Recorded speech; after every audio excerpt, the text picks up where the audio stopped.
Hello दोस्तों, welcome to my channel. आज का हमारा टॉपिक है the psychology of scrolling, why you can't stop.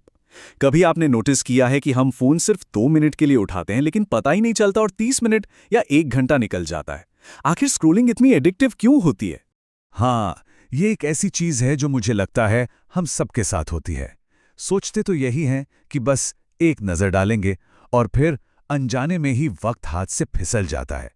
तो सवाल ये है कि क्या ये सिर्फ हमारी डिसिप्लिन की कमी है या फिर इसके पीछे कोई बहुत ही गहरा साइकोलॉजी काम कर रहा है।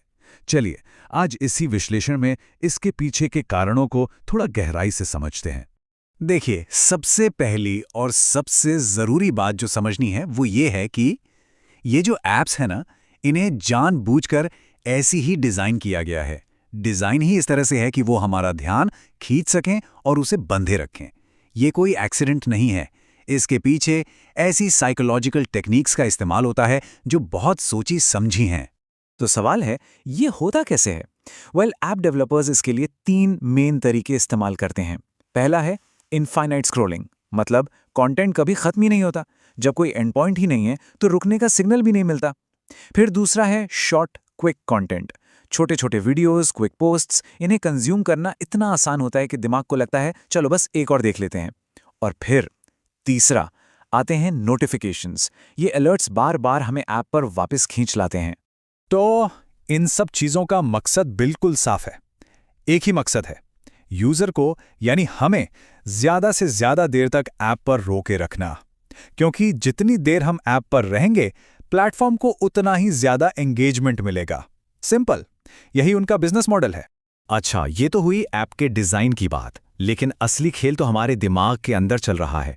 एक केमिकल है जो इस पूरे खेल के सेंटर में है। हमारे ब्रेन में ना एक रिवॉर्ड सिस्टम होता है और स्क्रॉलिंग उस सिस्टम को सीधे सीधे एक्टिवेट कर देती है। इस केमिकल का नाम है डोपामीन।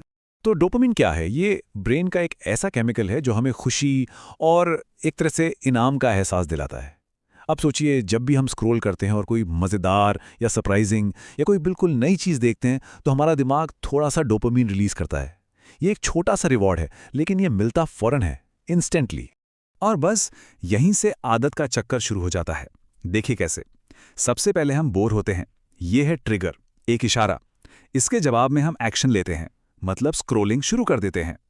फिर नया कंटेंट देखने से हमें मिलता है रिवॉर्ड, वही डोपामिन हिट। पर यहां सबसे जरूरी बात यह है कि दिमाग अब उस रिवॉर्ड की उम्मीद करने लगता है।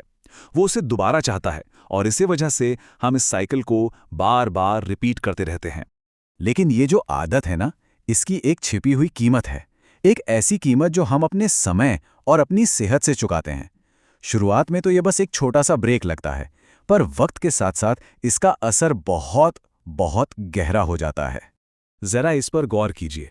अगर कोई रोज सिर्फ 1 घंटा भी स्क्रॉल करता है तो ये हफ्ते में कितना हुआ? 7 घंटे।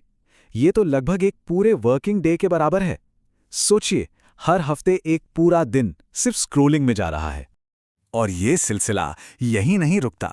यही 1 घंटा महीने में 30 घंटे से ज्यादा बन जाता है। जरा सोचिए, 30 घंटे में क्या क्या हो सकता है। कोई नई स्किल सीखी जा सकती है, किसी जरूरी प्रोजेक्ट पर काम हो सकता है। और अगर साल भर का हिसाब लगाएं तो ये नंबर 365 घंटों से भी ऊपर चला जाता है। ये वो कीमती समय है जो हम पढ़ाई, अपनी सेहत या अपने रिश्तों को बेहतर बनाने में लगा सकते थे, लेकिन वो स्क्रॉलिंग में खो गया। बस यही है इस साधारण सी लगने वाली आदत की छिपी हुई असली कीमत। समय के नुकसान के अलावा हमारी सेहत पर भी इसका बहुत गहरा असर पड़ता है। मेंटल हेल्थ की बात करें तो हमारा अटेंशन स्पैन कम हो जाता है। सोशल मीडिया पर दूसरों से तुलना करने से एंग्जाइटी बढ़ती है और ज़रूरी कामों पर फोकस करना बहुत मुश्किल हो जाता है। और फिजिकल हेल्थ, उस पर भी असर है। आंखों पर स्ट्रेन, नींद की क्वालिटी खराब होना और हाँ, गर्दन और पोस्चर की प्रॉब्लम्स तो आम हो गई हैं। लेकिन सबसे अच्छी खबर यह है कि इस आदत पर काबू पाया जा सकता है। देखिए, मकसद टेक्नोलॉजी को पूरी तरह छोड़ना नहीं है, बल्कि इसका इस्तेमाल समझदारी से करना है। हम अपने समय और अपने ध्यान पर कंट्रोल वापस पा सकते हैं। ये बिल्कुल पॉसिबल है। तो कैसे? यहाँ 4 आसान कदम हैं जो मदद कर सकते हैं। पहला, टाइम लिमिट सेट करें। आजकल तो हर ऐप में ये फीचर होता है, उसका इस्तेमाल करें। दूसरा, जब कोई ज़रूरी काम कर रहे हों तो फ़ोन को दूर रखें। Create a distance. तीसरा, सुबह उठते ही फ़ोन चेक करने की आदत से बचें, माइंडफुल मॉर्निंग्स। और चौथा, सबसे ज़रूरी, स्क्रॉलिंग की आदत को किसी अच्छी आदत से रिप्लेस करें, जैसे किताब पढ़ना या थोड़ी देर वॉक पर चले जाना।